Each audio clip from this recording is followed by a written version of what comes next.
এই চারাগুলাই কিন্তু আমরা ডেলিভারি করি, যেটা প্রত্যেকটা গাছের গোড়াতেই লতি। আর একেবারে নতুন চাষিদের জন্য গাছের গোড়া পাতা সবকিছু কেটে এই যে দেখতে পাচ্ছেন অসংখ্য গাছ আমাদের রেডি আছে, যেটা প্রতিনিয়ত আমাদের ডেলিভারি কার্যক্রম চলতেছে। নতুন চাষিরা যেন সহজেই রোপণ করতে পারে সেরকম ব্যবস্থা কিন্তু আমরা প্রতিনিয়ত করে থাকি।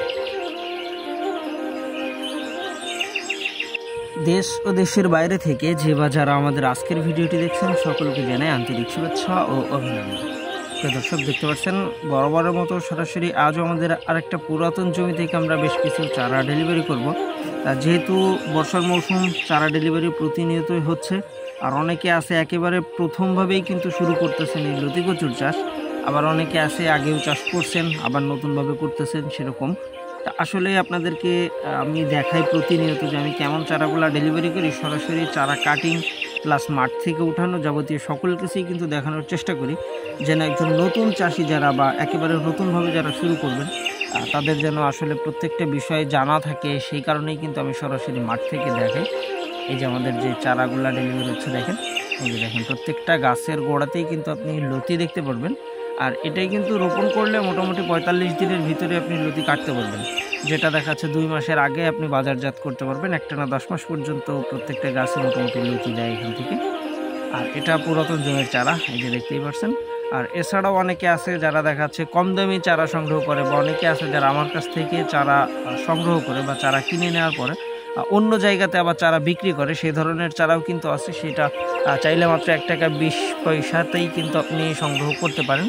আর যে চারাগুলা আপনি চাইলে আমাদের কাছ থেকে সংগ্রহ করে অন্য জায়গাতে বিক্রি করা, অর্থাৎ যেটা রানিং জমির চারা।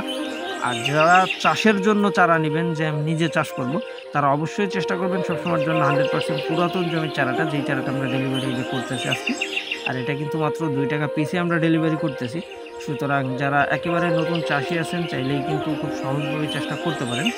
আর চাষের জন্য এই যে দেখতে পাচ্ছেন অসংখ্য চারার মজুদ আমাদের কাছে এখনো পর্যন্ত আছে, একদম পুরাটাতেই চারা। আর প্রত্যেকটা মা গাছই এখানে 10 মাস ওভারই। এই দেখেন প্রত্যেকটা গাছের গোড়াতেই কিন্তু আমাদের চারা আছে। এই চারাগুলো আমরা ডেলিভারির জন্য রেডি রাখছি। আর যারা নতুন চাষি তাদেরকে একটা কথা বলি, অনেকেই মনে করে লতি কচু চাষ করা হয়তো খুব বেশি কঠিন কিছু বা ভিন্ন কোনো নিয়মকানুন আছে, তা বিষয়টা সেরকম না।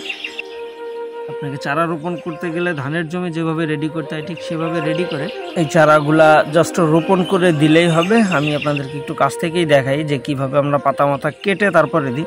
কারণ অনেকে আছে যারা দেখা যাচ্ছে একেবারে আমরা যদি গাছের পাতা বা গোড়ার সাইড না কাটি ওই অবস্থাতে রোপণ করে দেয়, বা পরবর্তীতে এই জিনিসগুলা তাদের করতে আরও বেশি কষ্ট হয় যেহেতু নতুন থাকে। আর সেই ক্ষেত্রেই কিন্তু আমরা এইভাবে একেবারে গাছগুলা রেডি করে তারপরে চারাগুলা ডেলিভারি করি। তো প্রিয় দর্শক, এই ছিল মূলত আমাদের আজকের ভিডিওটা। দেখা হবে পরবর্তীতে আবার নতুন কোনো ভিডিওতে। সে পর্যন্ত সবাই ভালো থাকবেন, সুস্থ থাকবেন। আল্লাহ হাফেজ।